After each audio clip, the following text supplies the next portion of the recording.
about who we are. A foundational belief of our organization is that a positive youth development approach to education and resources, youth will make informed decisions for their own sexual health. So we're trying to keep this foundation as we focus our efforts on sexting. We want to empower, inform, trust, and collaborate with youth so that they are healthy decision makers. Additionally, in our sexual health education, we follow evidence-based risk reduction interventions. So this is as opposed to risk avoidance interventions, or sometimes known as abstinence-only education.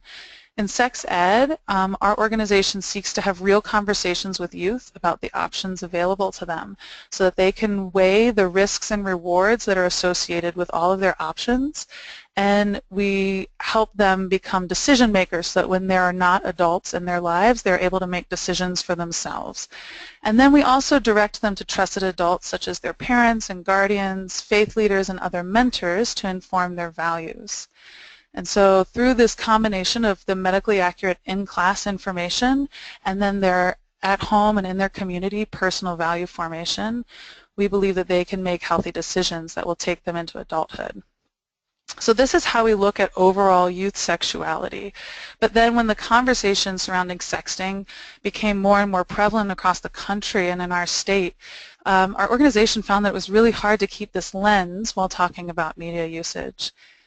Because the stories that were coming out and the media seemed so big and so scary, the immediate reaction of adults in lives of youth was that sexting and media usage is that it's horrible and it's shocking and that teens should be blocked from participating. And so when we compared that reaction to how we generally talk about sexuality, we knew that we needed to reframe sexting. And so I have spent many months researching exactly what media usage and the scandals that have surrounded it mean for youth. And we've done focus groups around the state with youth and adults and administrators on all sorts of different players to get an idea of what it would mean for youth to have strengths-based practices with regards to sexting. So how can we address the risks surrounding sexting in a way that is strengths-based and empowering to youth? So I know that at times it can feel scary to let control and trust youth with their decision making, and media usage is certainly no exception.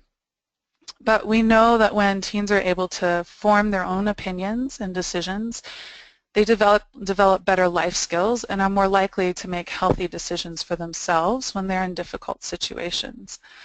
I think media usage is and sexting is at this perfect combination of teens and sexuality and technology that just feels scary to adults in the lives of teens. And so we want to be able to have conversations that that de-escalate that reaction and figure out how we can solve that problem for the teens in our lives.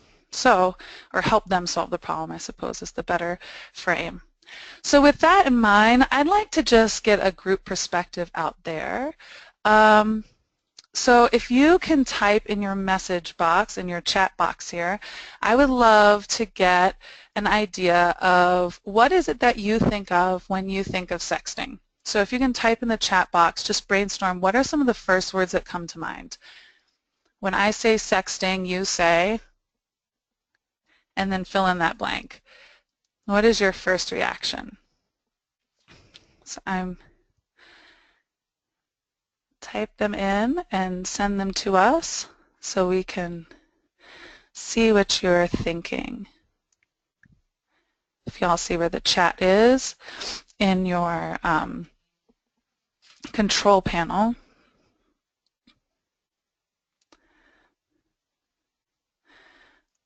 I would love to hear some of your ideas, and maybe I'm just missing them because they're in a different chat area. So let's see.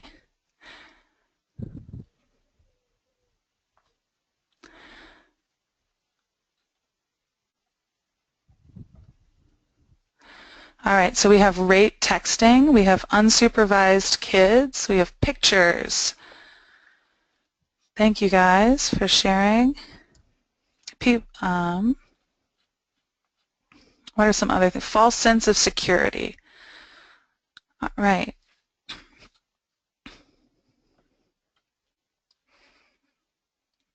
Having a conversation that is sexual in nature, absolutely.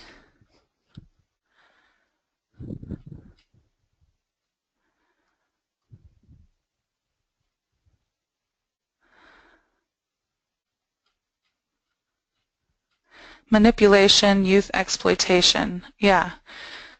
Absolutely. These are all the sorts of concerns that we have. Thinking it isn't permanent. Yep. These are the things that come to mind. So you can continue typing these in. And sex trafficking or low self-esteem. Totally. Here is a word cloud, cyberbullying. Yeah, social media. Excuse me. So here's a word cloud of what we've made of the answers that we've gotten so far. So now we have more data to put into it. And I'd also like to introduce that teens don't call it sexting. That's totally an adult word. So teens generally use words such as selfies or nudies or nude selfies or just pictures or sexy pictures, but they don't tend to call it sexting. That is totally an adult word for that. Trying to find love. Yeah, thanks for sharing those. And so overall, I think adults are really, really aware of the risks that are involved with sexting, and this shows up in the way that we talk about it. We can see here from our word cloud as well that it's common, that it can ruin your reputation, that it's risky, it's impulsive, that it's forever, it's vulnerable, it's frightening, it's disturbing, it's progressive, nudies, innocent, scandal, Snapchat, scary, shame, pressure, vulnerable, bad behavior, danger, non-criminal, sexual exploration. So adults are we're really confused about exactly how to address sexting and exactly what it means in the lives of the youth that we really care about. And so I'm going to try to spend a little bit of time giving us some perspective on sexting so that we know how to address it. So first of all, I want you to think, we're going to talk about historical sexting, if you will. So in previous generations, think about a young person going off to war. They're separated from their partner for the first time, and their partner sends nude pictures and sexual letters to keep the communication and the relationship going while they're separated. Or you can think about painters and artists. They regularly painted their lovers as nudes. In my generation, we used Polaroids to take nudes of ourselves and send them to partners. And so people have been sharing nude portrayals with each other forever. With sexting, we are absolutely using new media, and the distribution is riskier, but the idea of sending nude portrayals of yourself with another person isn't new behavior. And so I think often because it's something we adults we did not grow up with, it's easy for us to think that it's new, shocking, and deviant. However, in the case of sexting, the media is new, but the content is the same. And so it actually isn't that shocking that teens use the media available to them to do what humanity has been doing for a long time. And so what we need to do is catch up to the media to make sure that the youth are empowered and safe. So I'm going to do another quick brainstorm here. If you could use your chat box again. Can you type in why, some reasons you think why teen sex? Because in order for us to address it, we have to think about their motivating factors. So what I'd like us to brainstorm, some of the things that were written previously could apply here, like trying to find love. But if you could type into your chat box some ideas that you have on why teens sext. What are their motivating factors? What's going on inside of them that causes them to send explicit text or an explicit photo to their friends or to their partners?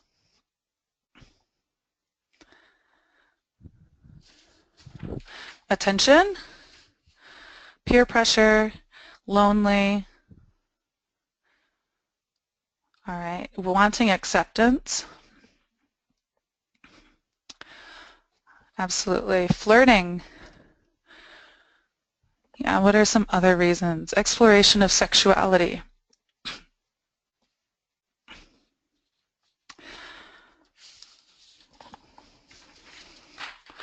Pressure by a partner.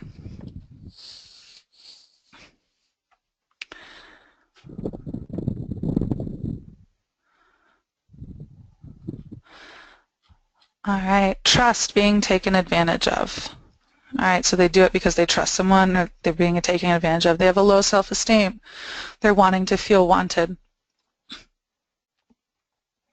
All right.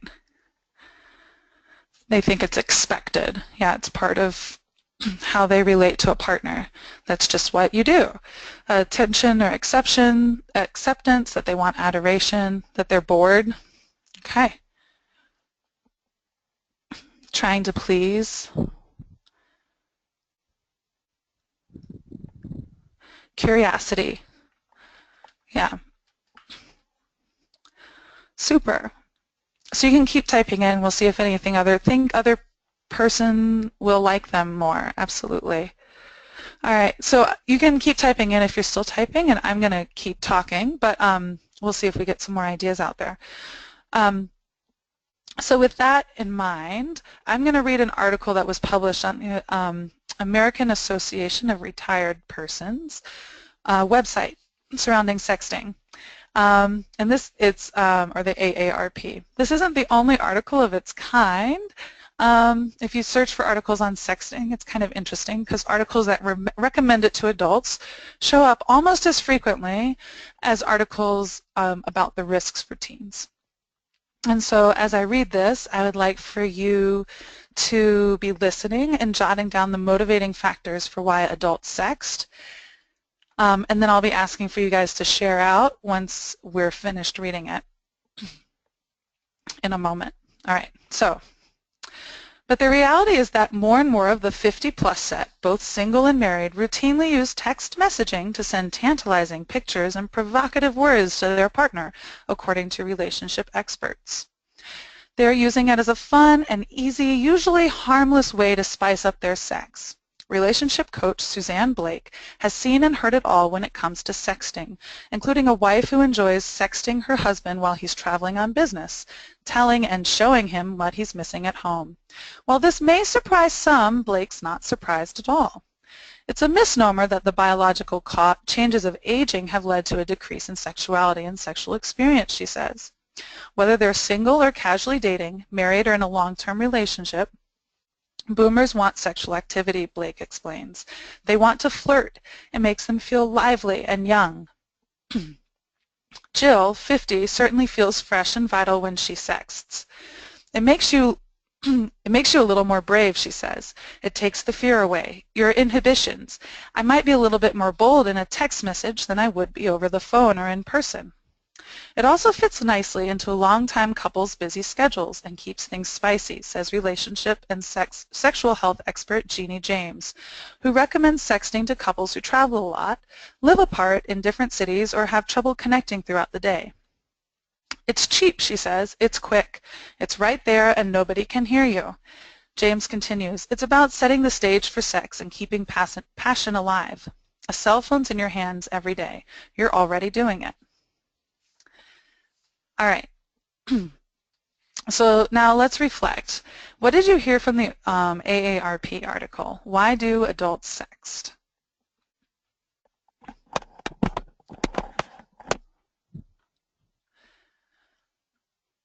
What were some of the motivating factors in this article that they were recommending sexting?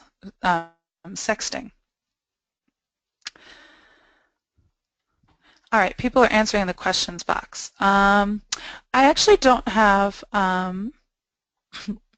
I don't have access to the questions box. So Akeda, if you were able to read the question where they're typing in the questions box aloud, that would be helpful. But I see connection to another person, spice things up. What are some of the other reasons? It's fun, yes.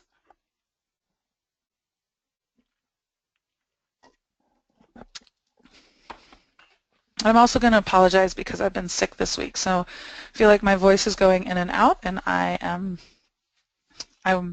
trying to keep talking. Keep their sex life active and exciting. Yep, makes you feel young.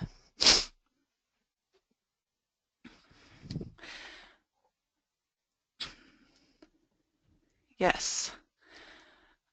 Did we notice any other motivating factors for adults to be sexting?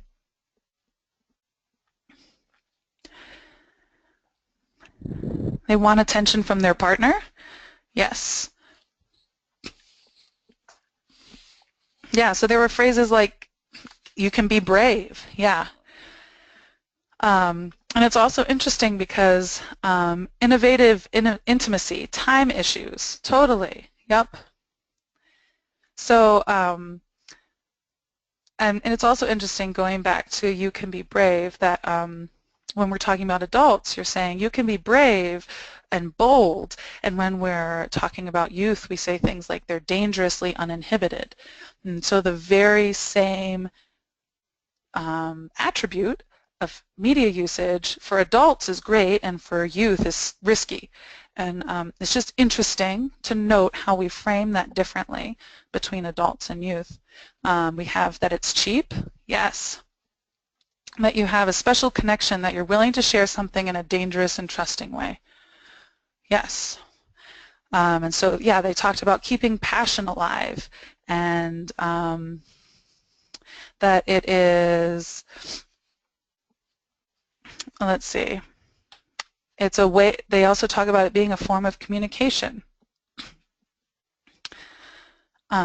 So now we're going to take a look at research that into the motivating factors of why teens sext. So the researchers who conducted this study believe that it gives a little bit more accurate statistics on underage sexting than previous research that's been done. So it had a slightly higher percentage of teens, of people who said that they texted when they were teens, because they actually interviewed college-age students and had them reflect on their teen years. And most research prior to this one had talked with youth directly, or underage people directly, but these researchers who did this research speculated that youth would be wary of self-disclosing if they were still minors. And so in this case, they did their research with young adults in college and asked them to reflect backward, and thought that it would give a more accurate statistic because people would be less afraid of self-disclosing. And so they, as we can see, for the most part, teens were reporting that they were sexting for the very same reasons that adults gave for sexting. So 44% said that there was mutual interest between exclusive romantic partners. 34% was said flirtation with someone that they were romantically interested in, and 1% said peer pressure, which is interesting because in another study, they found that 51% of teens thought that other teens sexted because of coercion or pressure, but similarly in that other article as well, the teens reported that they themselves sexted for other reasons. So a low percent of teens actually report that they are sexting because of peer pressure or coercion, though adults and teens alike think that other people sext because of peer pressure or coercion. And so in sex ed, we teach a lot about coercion and consent, and I think the same lessons really apply to sexting. We need to continue to empower teens that they have the right to say no to any sort of sexual advances as well as pressures to sext or have physical contact with another person. and we need to keep that message going.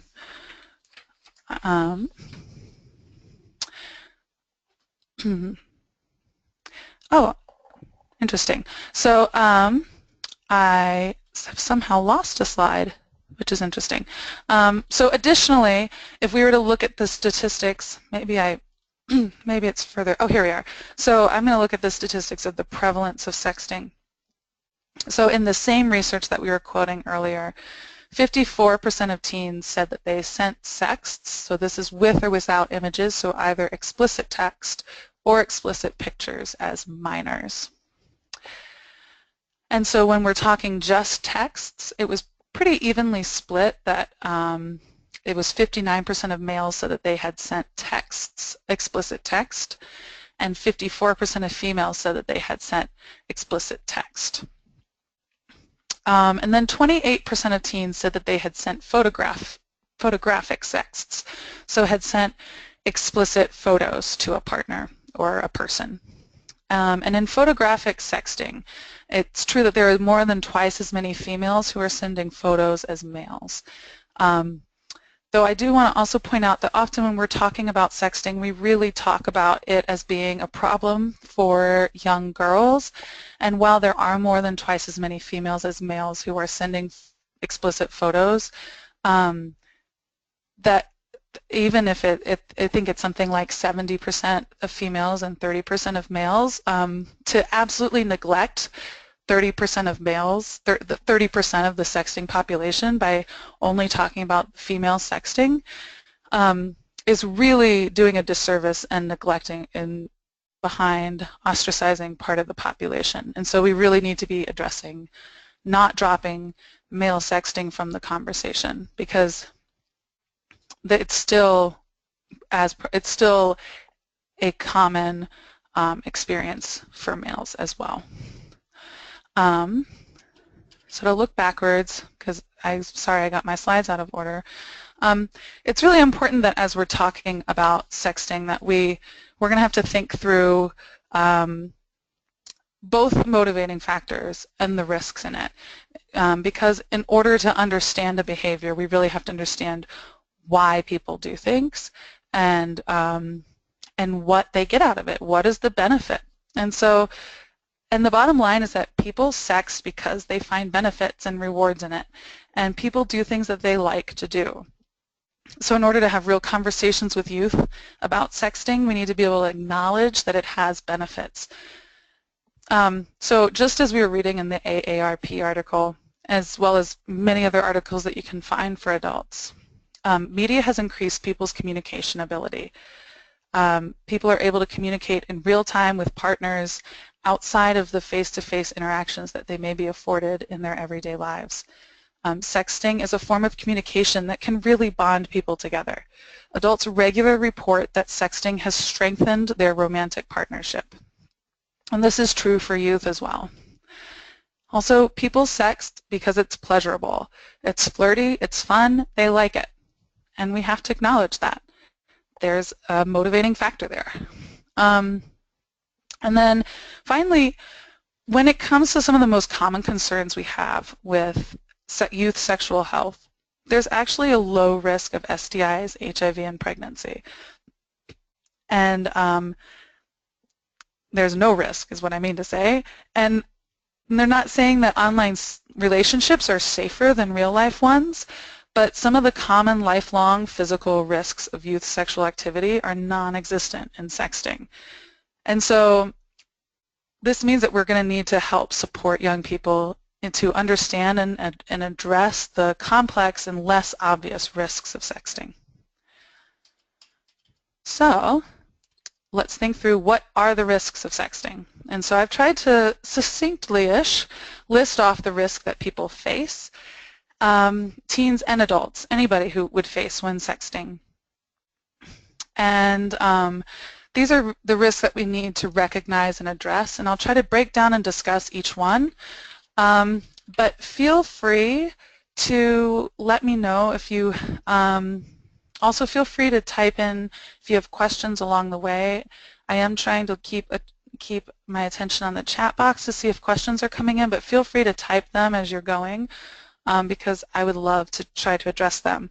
Or if you see a risk here that you don't think I'm addressing or don't think I'm addressing fully, feel free to type into the chat or question box about that so we can continue the conversation about that, because I want to make sure that we're really thinking through all of the complexity of sexting as much as we can in a 1-hour webinar, obviously. But so there are some limitations, but feel free to type in. So as I said, I've tried to list off the risks that people face when sexting. I'm going to break down and discuss each one. So the first one is online predators, and the concept and stories surrounding online predators are definitely scary. And I think we've all heard a media report of a young person who met someone online, who started sharing information, et cetera, and it gets really scary. However, I do want to point out that youth have been trained in stranger danger since they were children. And just like with sexual violence, people are at a much higher risk of harm from people that they know than they are from strangers.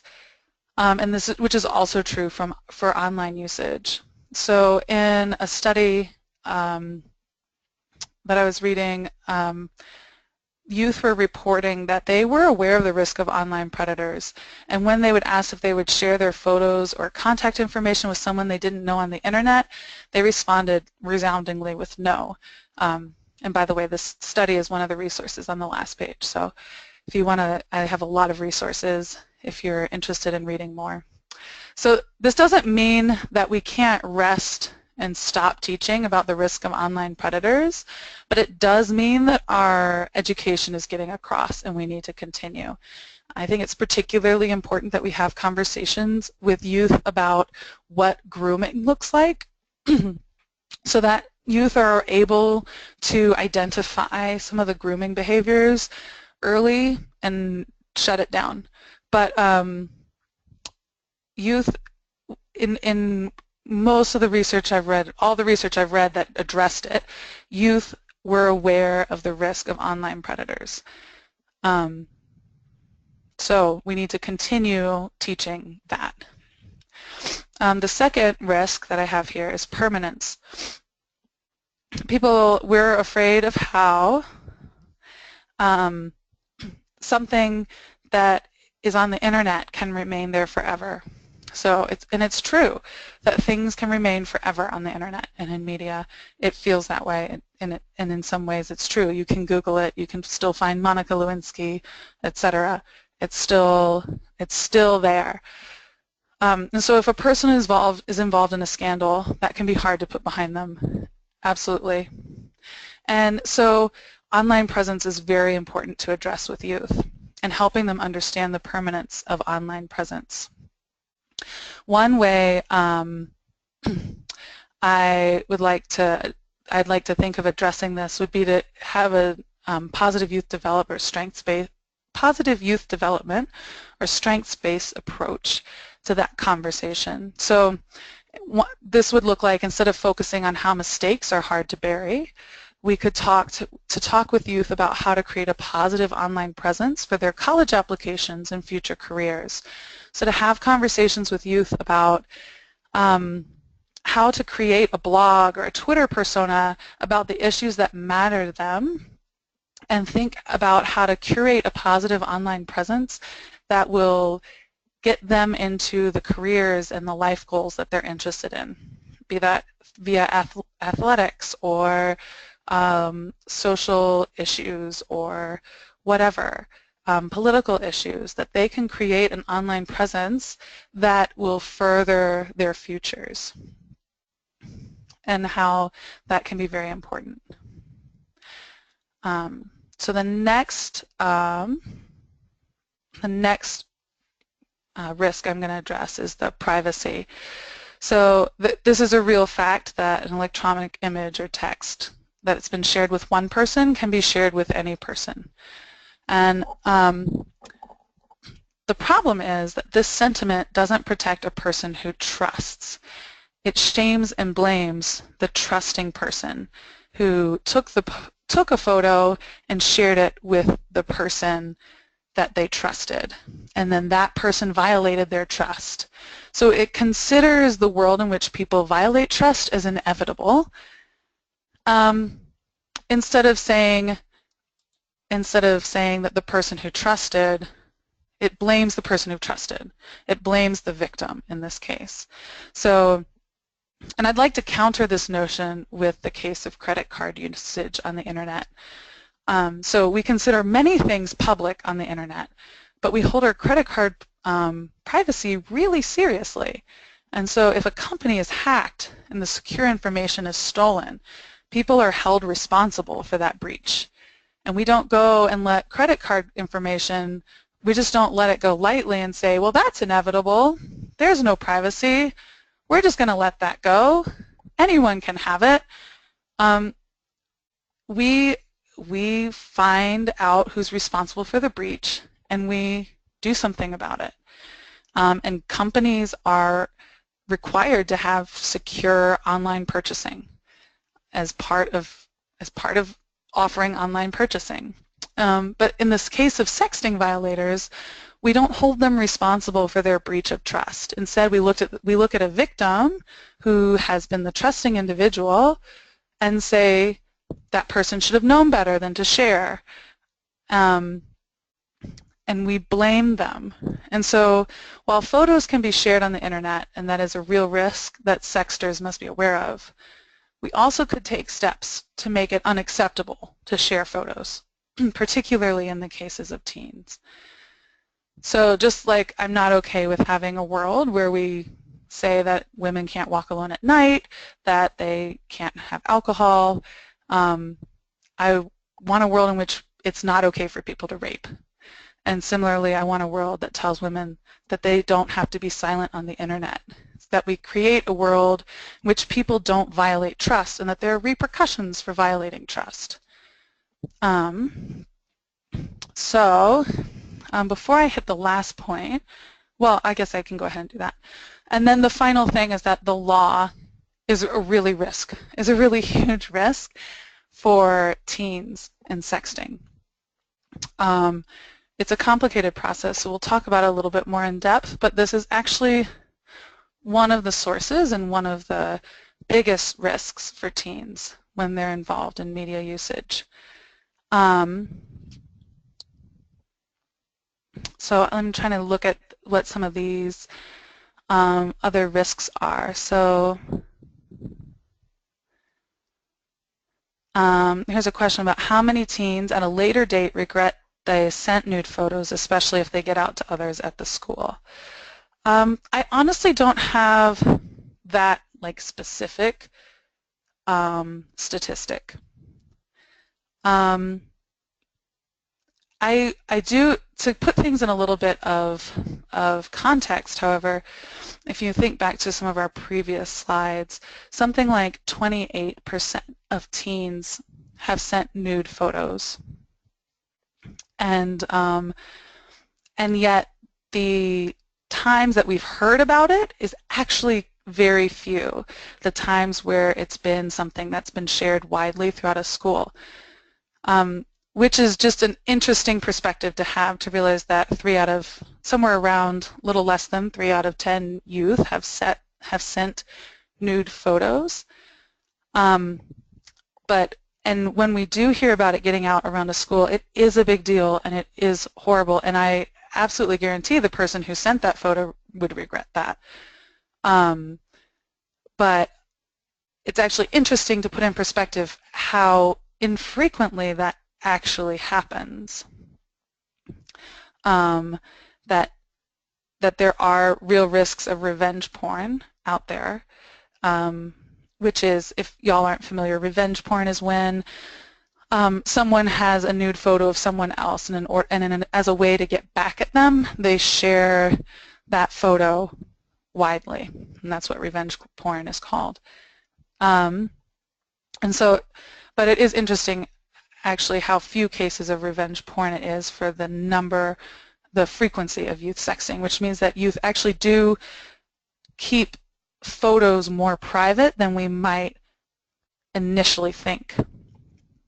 And then Someone said, risks of texting, distorted views of sexuality, extensive disproportion of time spent on life issues, family, school, health, and mental wellness. And yeah, all of these are real concerns about what how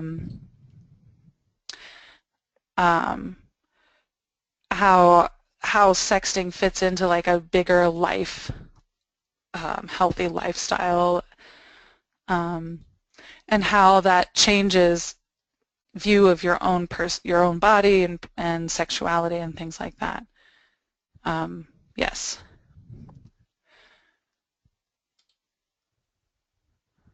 Absolutely. Someone was saying that sexting allows bullying to occur when it's shared with others. And youth can easily comment on peers' bodies, and this causes mental problems for youth.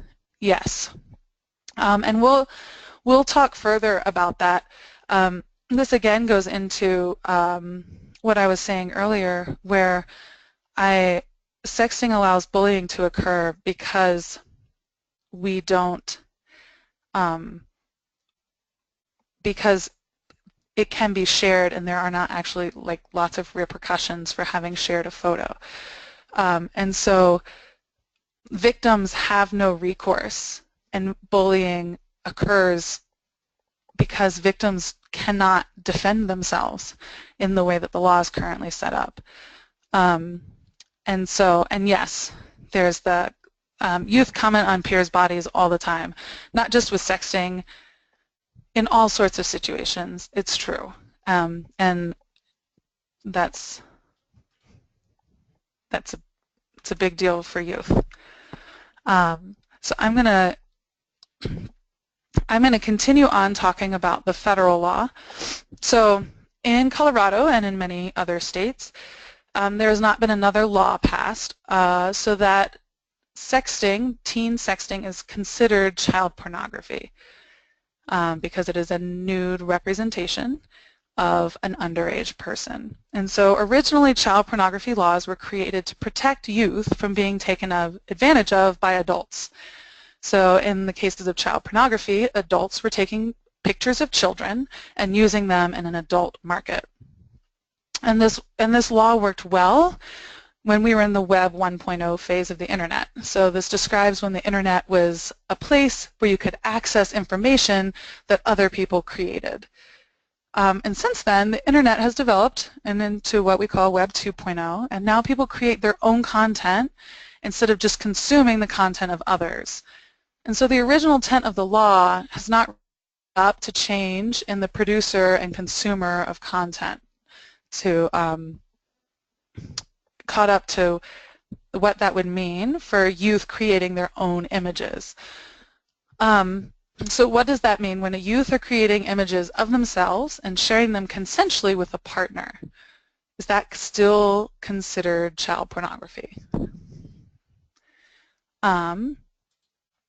So this means that if a teen, sorry, if a teen has taken a photo so say a teen has taken a photo of herself and shared it with her partner, and then has a case of revenge porn. She's broken up with her partner, and her partner has shared it with several other friends after they broke up.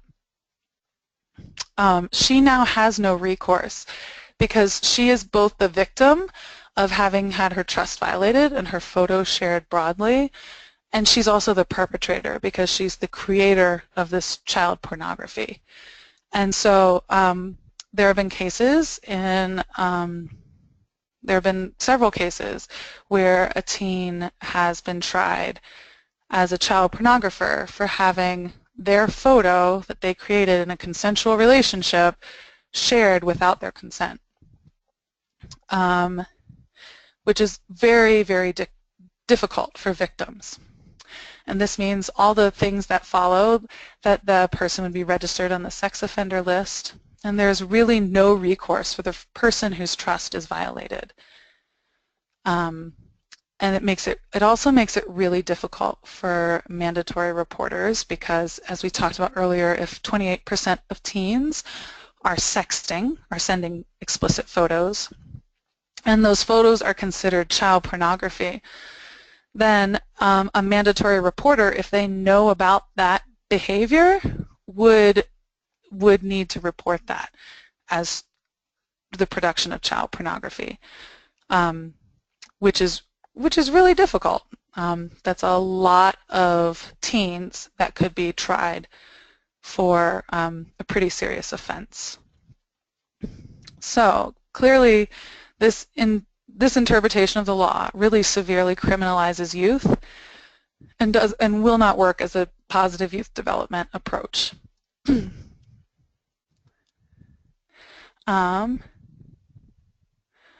Yeah, so someone here has said, this doesn't seem right that those kids get charged after they become victims of revenge porn. There's a big difference between a kid sharing versus a perverted child porn suspect. Absolutely, yeah. And beyond the fact that the sharing individual could be tried for child pornographer, but also the creator, the original photographer, the person who took a photo of themselves could be tried, and they didn't even share it with a larger audience. Yeah. So some states have changed the felony to a misdemeanor. There was a law that went through many states last year and over the last couple of years that changed it from a felony, so it's no longer, it still doesn't become the child pornography charge that it isn't if the law didn't pass, but it also broadened the scope of images that were included. So for the states that lessened the offense, they also broadened the scope of images. So bra pics in some cases, and some of these have also been tried under misdemeanors since they weren't, because the images considered indecent were broader. I'm sorry. It also doesn't fully consider consent. So if two teens are texting each other with photos but keeping them between themselves, technically it would still be a misdemeanor, or in our state it would still be a felony. And there have been cases where parents have found out about a teen who was sexting with their partner, and they were unhappy with the partner, and so they turned the partner in for sexting.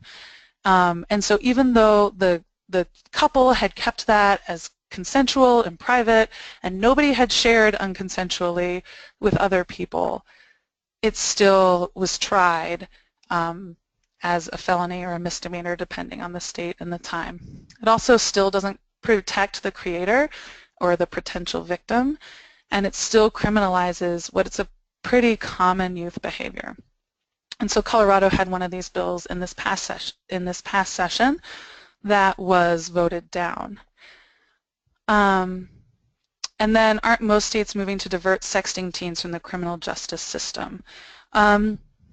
Most states are moving toward penalizing sexting, but at a lower level than a felony. So if we can look at this map here, if I can change, there we are. So you can see sexting laws by state. So the purple states, like Colorado, are states that don't have any law, so it would still fall under the child pornography felony offense. The states that are blue have a lowered penalty, so it's a misdemeanor in some cases. They have other lower crime offenses for sexting. And then you can see New Mexico actually has passed a law that allows for consensual sexting, which I'm going to talk about in a second. But let me look at this.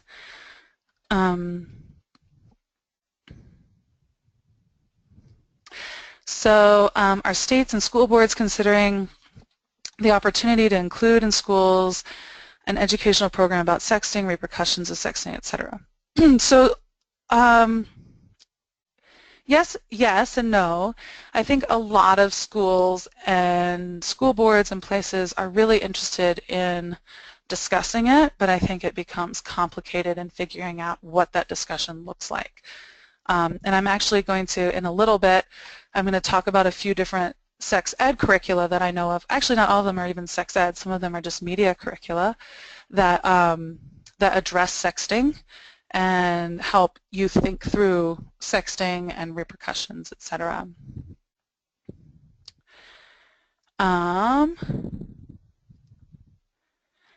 Let's see. Okay, so some of these I'm browsing and I'm hoping I'll get to in a minute, but I need to keep moving, and we can talk about age ranges and stuff as we go. So, one second. Okay. So New Mexico recently passed Getting Tough on Sexting law, which allowed youth 14 to 17 to consensually sext. So it doesn't allow for non-consensual sharing of photos, but it recognized that sexting is somewhat common, and that if it's consensual, then they can, and only shared between the couple, then it is legal in New Mexico. And so you have to, it does become complicated to figure out what does consent look like over text, though in some ways it's a little bit easier than even in physical interactions, because it really should just look like, do you want this photo? Yes, I want this photo. And then that you can like look at the text and look for consent. So to talk about the future of the law, so another way that one option of addressing sexting for youth would be to follow the laws that allow minors to engage in sexual acts together. So in this framework, if minors are legally able to have sex, then they should be legally able to share photos.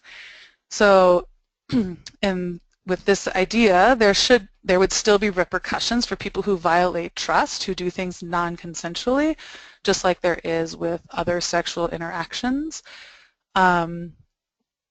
Whether that was creating photos that weren't asked for or sharing photos that were not being allowed to be shared. So there should be repercussions for people who violate consent. But then we want to separate the risk of sexting from the harm of non-consensual sharing. So we know that people don't grow up and develop in a risk-free environment, but we do want to have laws that stand up for the online safety of youth and mitigate the harm that they can experience. And so in this framework, that would support their safety instead of punishing their trust. So it would support the ability to communicate with a partner, but allow a person whose trust had been violated to have recourse. And then, I'm seeing here that 90% of the time that they've known schools to be aware of sexting problems, they've pushed it under the rug. Yeah, well, I think it's really hard for schools to know what to do with media usage in general. And I'm going to continue to talk about that, so hopefully that will help some of y'all out with these ideas. One of the biggest things about sexting is that we really need to, it really calls for us to change the way we talk to students about sexual activity and gender, and sexual activity in general. So generally, we're trying to make a move, culturally make a move from to affirmative consent. So under the notion of affirmative consent, the default answer to sexual activity is no, and people are not consenting to have sex and engage in sexual acts unless they're saying a sober and coherent yes. So more traditionally, I think people considered a no means no approach to sexual activity. An affirmative consent moves that to a only yes means yes. And this idea is really important for sexual communication in general, but it's particularly relevant to sexting. And it also just generally encourages good communication and negotiation skills. So I'm going to, here we are. So now let's try to figure out what you can do and what some of the next steps can be. So the first step is to try to keep trust, development, and empowerment in mind. So we want to keep having a positive youth development and risk reduction framework as we're addressing sexting and any other big topic that come up for you in your work. And then I want to share with you some from our focus groups that some of the things have been saying to us about sexting. So here are some quotes. I think it's definitely a generational thing. I don't think it really matters what your opinion on sex is. My parents are very open to talking about sex. I was very fortunate in that regard. But when it comes to sexting or anything like that, my parents they just don't get it. I feel like when people have their photos leaked, people automatically blame the person who took the photos, but not the person who leaked it.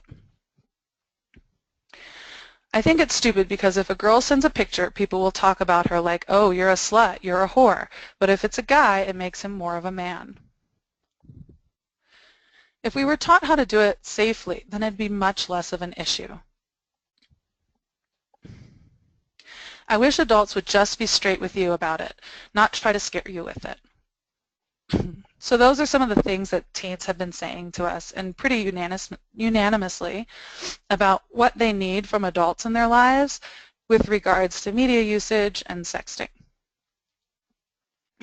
So here are some conversation starters that were recommended by Amy Hasanoff, who is a professor at CU Denver. And she recently wrote a book called Sexting Panic, in which she talks about pretty much entirely about this topic and how to address sexting among youth. So some of her discussion topics are: discuss state and federal laws around sexting. Do you think sexting should be illegal for people your age? How do you know if an image you receive is intended to be private or if it's okay to pass on to your friends? What kind of images are the most and least likely to cause problems if someone distributes them? Does the person's gender make a difference? Is that fair? What kind of information and images do you have online that you think are important to keep private? And how do you protect your privacy? So maybe with some conversation starters like that, you can start to see how a positive youth development, or strengths-based approach to sexting, can lead youth to have really thoughtful conversations about their media usage and how to best curate their online presence. So, as we were talking about earlier, as you're teaching youth, I really talk about affirmative consent, which I assume y'all are mostly doing anyway, because I can imagine that being very useful to your work as well as ours. But help them understand that the default to sexual advances is no until someone tells them yes. It's also really important that we're aware of our own slut shaming, just like how sexual violence prevention really relies on us not shaming sexual activity. When we're talking about sexting, sometimes we are unintentionally closing the door with youth by using judgy or pejorative language about it. And if we want to have open, honest, and real conversations with youth about media usage, we're going to have to remove judgment from our discourse to keep the doors open and help them weigh their decisions. And then we're going to talk a little bit about how to apply some of the sexual violence prevention framework and theories to media usage. So finally, this is from the technical package to prevent sexual violence from the Centers for Disease Control and Prevention. And just like with sex education, saying just don't do it, or shaming and penalizing, if we use that approach to sexting, we will not improve teens' outcomes in navigating the digital world. So we're going to take a look at what this might look like. So the S in Stop SV is promote social norms that protect against violence. So some of these could be a bystander approach, where you engage individuals to change social norms and provide leadership around preventing sexual violence. These types of approaches generally engage people, often youth, with the purpose of promoting social norms that protect against violence. So in this case, social norms would be addressing those, addressing or blaming or shaming victims, saying they should have known better or they were sluts for having taken pictures in the first place. Those sorts of social norms, change those to protect against violence. Another would be mobilizing potential perpetrators as allies. So this is showing potential perpetrators that their role in preventing violence and supporting victims, and while also teaching skills and reinforcing norms that reduce their risk for future perpetration. So such approaches sometimes work by fostering healthy, positive norms about masculinity, gender, violence among individuals with and violence, and then among individuals with potential for those social norms to spread throughout their social networks. The T stands for teach skills to prevent sexual violence. So in some cases this is social emotional learning approaches where you're teaching communication, problem solving, empathy, conflict management, emotional regulation, and bystanding skills. Excuse me. In addition to providing information about violence, these approaches focus on changing the way children and adolescents think and feel about violence and provide opportunities to practice and reinforce skills. This could also include teaching healthy, safe dating and intimate relationship skills. And so this would be, when related to media usage, this could be teaching about healthy, safe media usage and how media usage, safe media usage can be used in intimate relationships. And then finally, the final piece of sexual violence prevention is promoting healthy sexuality. And again, like if we're shaming people for sexual activity, this often increases sexual violence. And so we need to be making sure that our conversations with youth about sexting do not happen in a shaming or judgy fashion, that we have it in a positive fashion. So the O is provide opportunities to empower and support potential victims. This one's really difficult to do since it is still a federal offense. And so empowering and supporting current victims is really difficult. We can empower and support potential victims, but it's hard for a victim to come out because of the way the law works. And then create protective environments. So improving safety and monitoring, finding ways that we can establish and consistently apply policies to media usage and how media is used. And I realize that I'm going over time, so I'm going to fly through the rest of this. And then the final is supporting victims and survivors to lessen harm. So here are some interesting places where you can find lesson plans around media usage.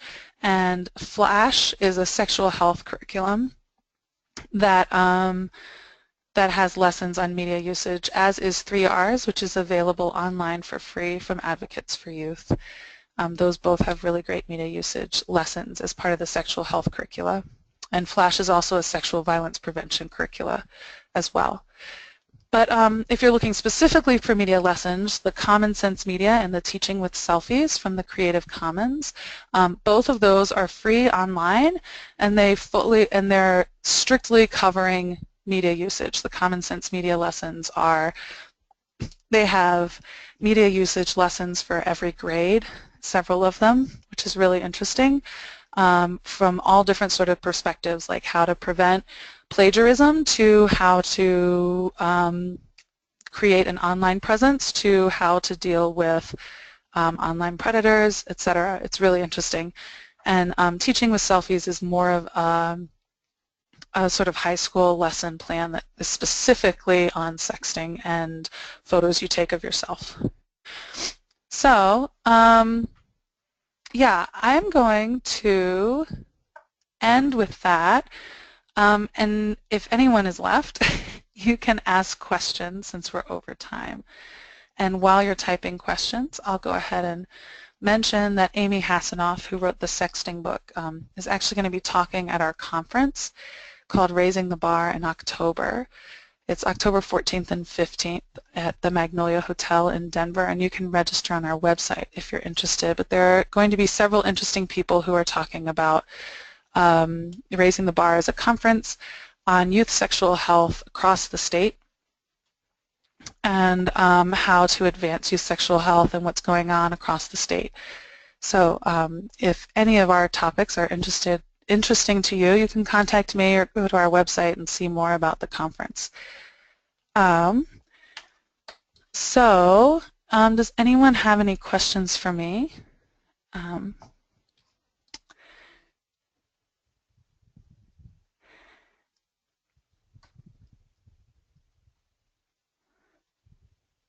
So someone said, is having no law and falling under child pornography law, if that results in more consequences, is it better to have a lowered penalty? The problem is that a penalty at all is really difficult because, again, it still makes it so that a victim is not able to have any recourse if their trust is violated.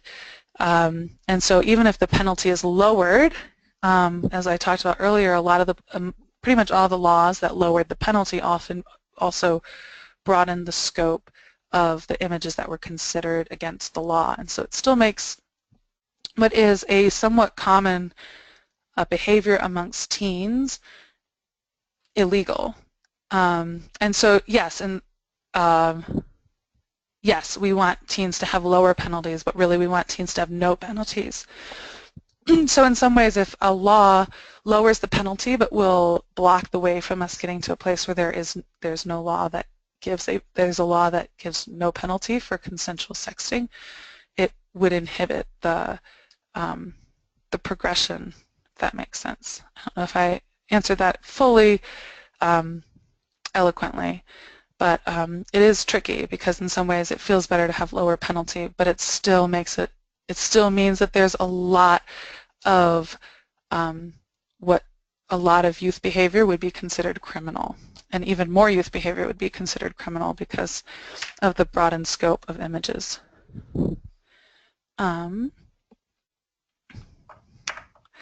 So there's Hope and Healing is working to implement a program in Colorado to be placed in the school system. All right, I'm not familiar with Hope and Healing, so I will look that up, and that sounds like a really interesting resource. And also this Washington Post article. But I want to thank everybody who was able to attend. I really appreciate your time, and feel free to email me if you have other questions. As I mentioned earlier, here are the resources for what I used here. And I'll stick around just for a few minutes to make sure there aren't other questions, but I appreciate you coming today. So thanks. Thank you so much, Ruthie, today for being with us and doing presenting all this amazing information and very important for us here in Colorado. Any questions that have not been answered, please send us an email and we will make sure that Ruthie can get back to you with the right answers. I will also encourage all of you to fill up our survey at the end of the webinar and provide us some feedback of things that you would like to hear from us in the next couple of months and any other webinars. Thank you so much to all of you and have a wonderful afternoon. Thank you. I really appreciate it.